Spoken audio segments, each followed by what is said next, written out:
Hi all and welcome to a new video of the Data Structures and Algorithms course. Today we will talk about hash tables.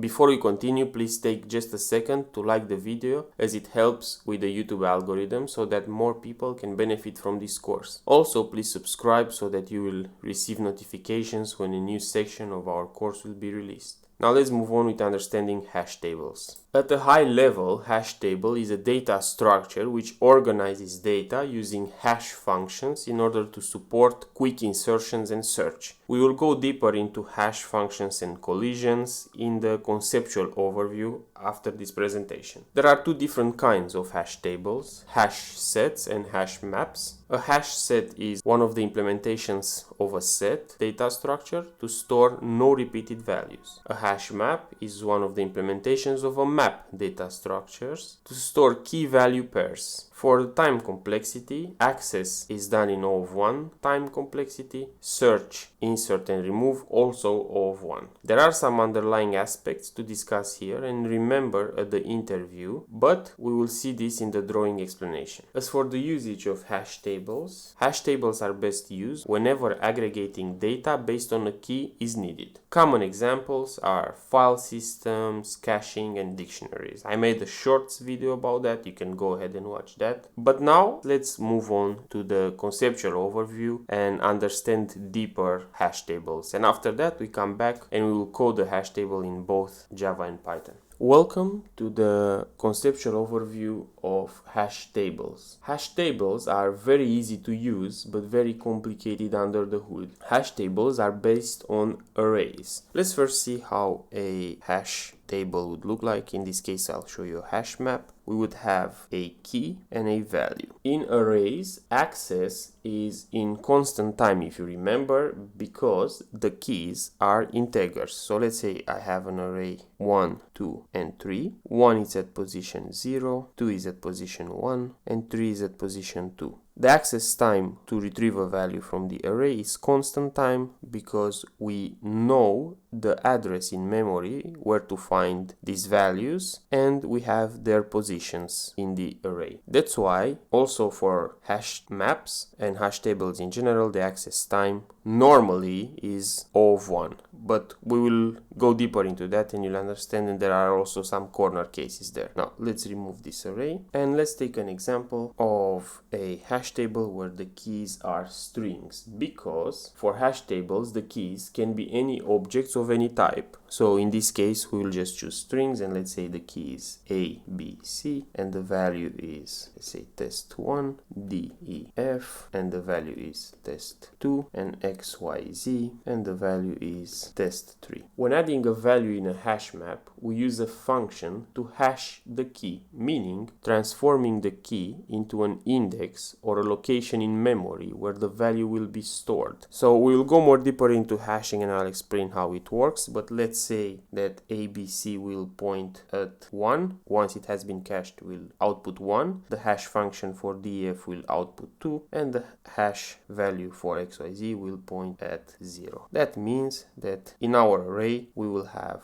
test3, test1, and then test2 as the hash value, which represents the index, shows in our drawing here. The only difference is that in this case, in order to retrieve test1, 2, or 3, we use the key value, and of course for searching goes in the same way. When given a key, we use the hashing function to find the value at the respective address. So not only when we add, we do the same for searching. So let's say we want to retrieve test1, we use our map, let's say .get of the key, right? And in this case that will be ABC. Then the hash function will hash the value, because we will use the exact same function, we will get 1, and the value at position 1 is test1. So this is how searching works. Now let's go deeper and understand more about hashing. The idea behind hashing is to transform the string or the object into an integer, and there are many ways to do that. In our case we have a string, so let's discuss about this case. And one way of doing that is to transform each character into its ASCII code and sum up all the integers until we get a value. Then once we have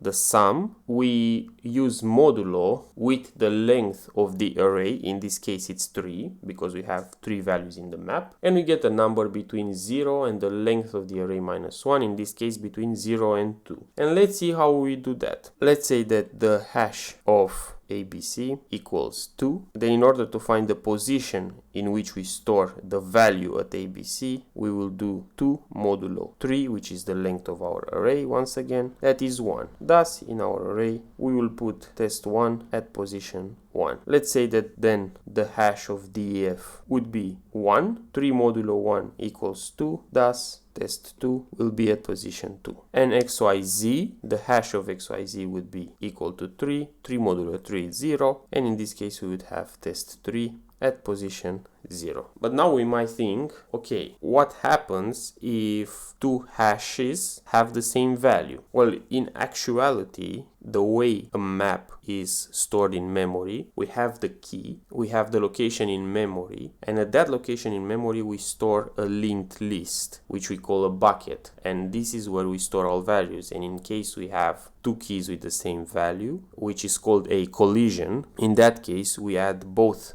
values into the linked list. Let's see how that would look like. So let's say instead of XYZ here I have BAC, which means that the hash value of ABC will be equal to BAC based on the hashing function that we just defined, which takes the ASCII code of each character and adds the values and it returns the sum. So in this case, both test1 and test2 will point to the same location in memory. So how would our hash map look now? So this would be the location in memory, and this is the map, which contains the buckets. Now each bucket is a linked list, as we said, and each value in the linked list has a key and a value. So in this case, ABC we said equals to 1, thus BAC will equal to 1 as well, and DEF equals 2. When we insert to find the location in memory, we said we do 3 modulo 1 is 2, thus the location in memory is 2, and this will point to a linked list. Let's put here that this is the hash so that we understand why it's 2, and because this is the hash, it means that the location in memory is 2, because we do 3 modulo 1 is 2, 3 modulo 1 is 2, and in this case it's 1.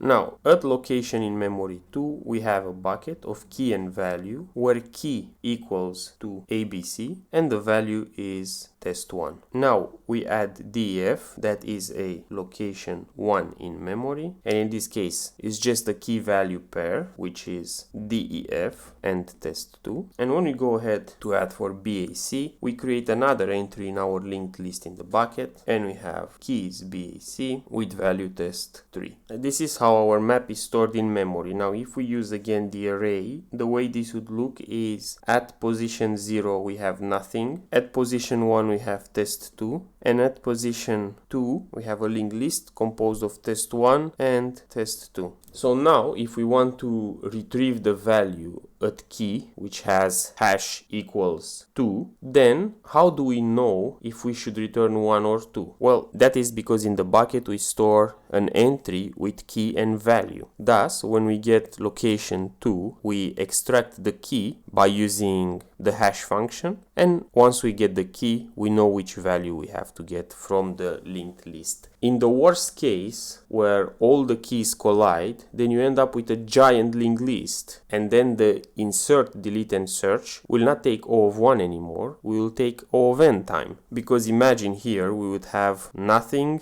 nothing, and then we would have test 1, 2 and 3, and basically in order to add or to retrieve, in case we have a bad hash function, we would only use this linked list here, and we know for linked list how long the operations take. But luckily the current implementation of hash tables implement a very fancy and powerful hashing functions that minimize collisions. But we have to think about one thing. If the underlying array is of size 3 and we have 300 elements, then even with the best of the best and the fanciest of the fanciest hashing functions, we would still have 3 100 elements linked lists. In order for elements to have space to be stored in a hash table individually and not in huge linked lists, we implement resizable hash tables. This is a very complex process, so we won't go in detail here, but it's important for you to know. Now that we have this clear, let's go and code the hash map in both Java and Python. Let's start with the Java implementation of the hash map. Let's create a public class called programming life hash map. And let's make it generic, so it will take a key and a value class. And as we saw in the drawing, each bucket is stored at a specific address in memory. And in each bucket, we have an entry, which is nothing more than a key value pair. So let's create class entry. I would use pair in Java, but from Java 11, it's in a separate package. So let's create our own entry class with key and value. Let's give us a bit of space here. And like I said, it only contains a key and a value. Let's create the constructor where we initialize the key and the value, and we will also have get for both key and value. I'm just gonna copy paste this. Good. Now I'm gonna override the equals and toString methods. I'm also gonna copy paste this. And this is just because we chose to make them generic. We'll go through the code real quick so that I explain what I've done.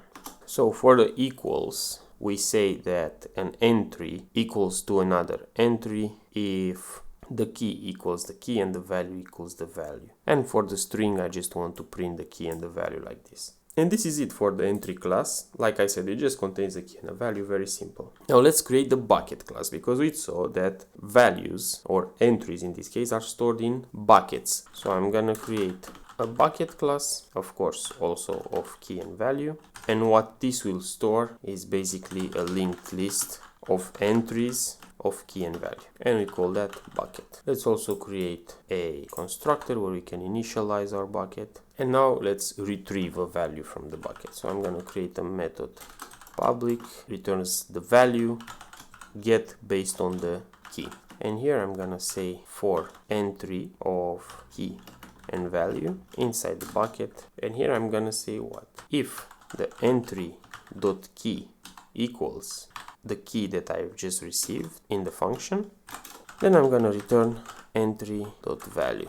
Otherwise, I'm going to return null. If we have to optimize this code, I definitely suggest to use optional and not null. But just for the purpose of this video, let's also import a few things here in our class. Great. I'm going to copy this for us, we will use it quite a lot. Now, the next function will be to update a value in our map, or in this case, an entry in the bucket. So definitely we receive a key value pair. We're going to create a boolean found, which will tell me if I found the value based on the key in the bucket. And we have the same if here, only that we'll say if entry key equals to the key that I receive in the function, then entry.value will equal value and found equals true. If not found means we didn't find any key in the map, then we will add the value in the bucket. So I'm going to create a new entry, key and value, and I'm going to pass in the key and the value.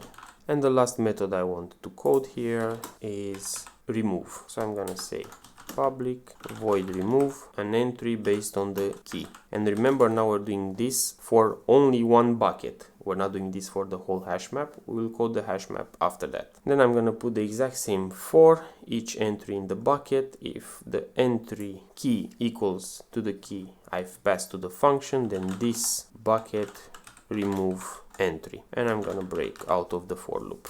Cool, now that we have also the bucket class set up, let's code our actual hash map. As you saw in the drawing, we said that in order to have an efficient hash map, we also have to create quite a bit of space. So I'm going to call this int key space, and this will be the initial space of the map. Like I said, now we're not going to go into the details of resizing maps. We'll just start with a key space that it's decent enough for the purpose of this video. And I'm going to have a list of buckets, and this is where I store our entries, and I'm gonna call this hash table.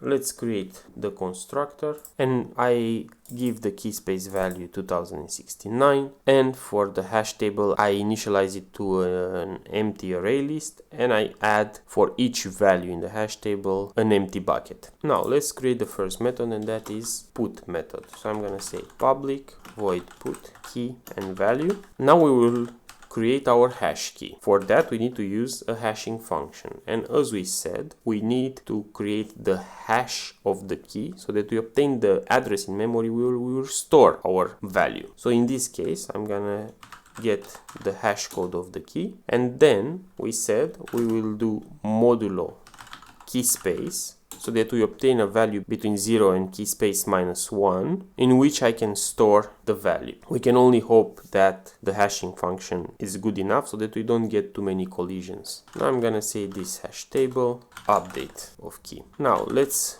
create the get method, and here I'm gonna get based on the key. I'm gonna use the exact same hashing method and modulo to obtain the location in memory from where I want to get the value, and then I'm just gonna return this hash table get the hash key. I'm gonna get the bucket at that location in memory, and then I'm gonna get the value of the key. And the last method should be remove, so I'm gonna say here public void remove at a given key. I'm gonna use the exact same method once again to obtain the hash memory address, and then I'm gonna say this hash table get at hash key remove at key. And basically this is it. Sorry, here is not void, of course, here it will be v, and I think we're done. And of course here it's update key and value as well. Now let's test our implementation. Let's create here a hash map called pl hash map. Let's put some values in the map, and I'm gonna have the keys as strings, and as you can see there are all types of strings here. And now let's say I want to print the value at key test. So if I'm gonna run my class, we see that value at test it's blah. Now if I want to get the value at 1, I'm gonna put here 1, run again the function, and we get value at 1 is xyz. So we created a good hash table. Now that we have done this in Java, let's do it in Python as well. For Python, we'll also create a class bucket, and we'll create a constructor in which we will initialize the bucket to a new list. Then we'll also define a get method here, which based on a key we'll get for key and value in the bucket, because we'll store also pairs of key and value. If key equals our key, then return the value, otherwise we will return none. Let's also create the update method here, which will take self key and value. We'll also get a boolean found, which will initialize to false, and for each I and entry in the bucket, if my key is equal to entry at 0, then self.bucket at position I will equal key value pair. We'll put found true, and we'll break out of the loop. If nothing is found, then we will add the value in the bucket. So I'm gonna say self bucket append key value pairs.